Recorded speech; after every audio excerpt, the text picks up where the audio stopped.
अब जो second political concept है वो है जस्टिस। जस्टिस भी एक लैटिन वर्ड है जस्टिका, जिसका मीनिंग होता है जॉइनिंग और फिटिंग। ये चीज़ें हमें बेसिक कॉन्सेप्ट, जो सबसे पहले हम जब क्वेश्चन को स्टार्ट करते हैं तो हम उसका इंट्रोडक्शन देते हैं, तो इंट्रोडक्शन में हमें ये चीज़ें लिखनी होती हैं कि लैटिन वर्ड, उसका ओरिजिन क्या है, इस वर्ड का मीनिंग क्या है, न्यूट्रल मीनिंग क्या है, कन्वेंशनल मीनिंग क्या है, और फिर कुछ एक कोटेशन कर देते हैं। अब यहाँ पे we can quote John Rawls. उसने बोला था कि our justice of the social scheme depends eventually on how fundamental rights, जो कि ह्यूमन राइट्स होते हैं, and duties are assigned and economic opportunities and social conditions in the various sections of society, कि ये किस तरह से आपकी इकोनॉमिक अपॉर्चुनिटीज़, सोशल सेक्शंस किस तरह से ऑपरेट हो रहे होते हैं, और आपके फंडामेंटल राइट्स जो हैं वो किस तरह से प्रोटेक्ट हो रहे होते हैं, और वो क्या होते हैं। अब इसकी मीनिंग को हम दो तरह से डिवाइड कर सकते हैं। एक इसका ब्रॉडर मीनिंग का मतलब होता है कि एक मॉडर्न, एक लिबरल टर्म, और एक नैरो, एक शैलो सा मीनिंग, जिसके अंदर श्रिंक हुआ मीनिंग।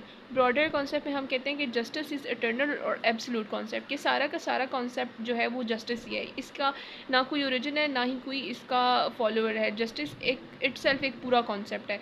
सेकंड, इसके अंदर ब्रॉडर मीनिंग में हम ये कहते हैं कि रिलेटिव कॉन्सेप्ट है, कि इट डिफर्स फ्रॉम सोसाइटी। अब जस्टिस, जो अमेरिका का जस्टिस सिस्टम है, वो पाकिस्तान में एप्लीकेबल है, पाकिस्तान का अमेरिका में नहीं है, कि हर सोसाइटी, हर नेशन के अकॉर्डिंगली ये डिफर करता है। नैरो कॉन्सेप्ट ये कहता है कि ये तो जस्टिस का ब्रॉडर कॉन्सेप्ट। नैरो कॉन्सेप्ट होता है कि एक श्रिंक हुआ कॉन्सेप्ट, जिसमें ये कहता है कि लीगल सिस्टम और एक लीगल प्रोसेस होता है, और जो डिस्प्यूट्स होते हैं वो अब जुडिशल बॉडीज़ बनाई जाती हैं, जिसके थ्रू आप, मतलब ये कि जस्टिस सिर्फ इतना सा लिमिटेड है कि लीगल बॉडीज़ हैं, लीगल प्रोसीजर है, कुछ डिस्प्यूट्स हैं तो इन दोनों के दरमियान लीगल प्रोसीजर अप्लाई होगा, और जुडिशल बॉडीज़ जो हैं उसको सॉल्व करेंगी। ठीक है, उसके बाद ये तो उसका ओरिजिन आ गया और उसका कॉन्सेप्ट आ गया। Now comes definition.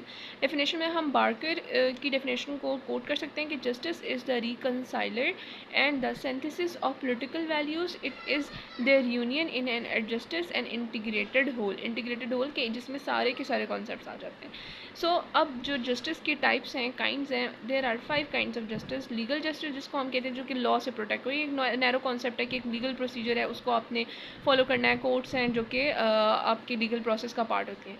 सेकेंड है पॉलिटिकल जस्टिस। पॉलिटिकल जस्टिस ये होता है कि आपके पास free and fair election participation का एक जस्टिस, एक राइट होना चाहिए, कि आप पोलिटिकली, इसको हम पॉलिटिकल जस्टिस कहते हैं। ठीक है, पार्टिसिपेशन होनी चाहिए।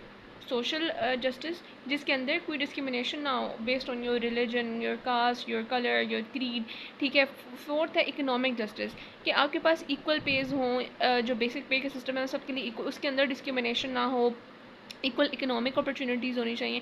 And this is set that कि जो economic justice is the mother of all other justice, economic liberty was the mother of all other concepts. तो इसी तरह इकोनॉमिक, क्योंकि जब ये वाला जस्टिस इंश्योर होगा तो बाकी सारे के सारे जस्टिस जो हैं वो ऑटोमेटिकली इंश्योर होंगे। फिफ्थ जो इसकी काइंड है वो है मार्क्सिस्ट व्यू, जिसके अंदर वो कहता है कि अगर तो इकोनॉमिक जस्टिस प्रेजेंट नहीं है, यानी कि आपके पास लेट्स सपोज कोई प्राइवेट प्रॉपर्टी आप नहीं रख सकते हो, आपके पास कोई इक्वल पे का सिस्टम नहीं है, वर्क लाइफ बैलेंस वाला सिस्टम नहीं है, तो कोई और अदर जस्टिस एग्जिस्ट नहीं करेगा। इसको हम मार्क्सिस्ट व्यू के अंदर डाल देते होते हैं।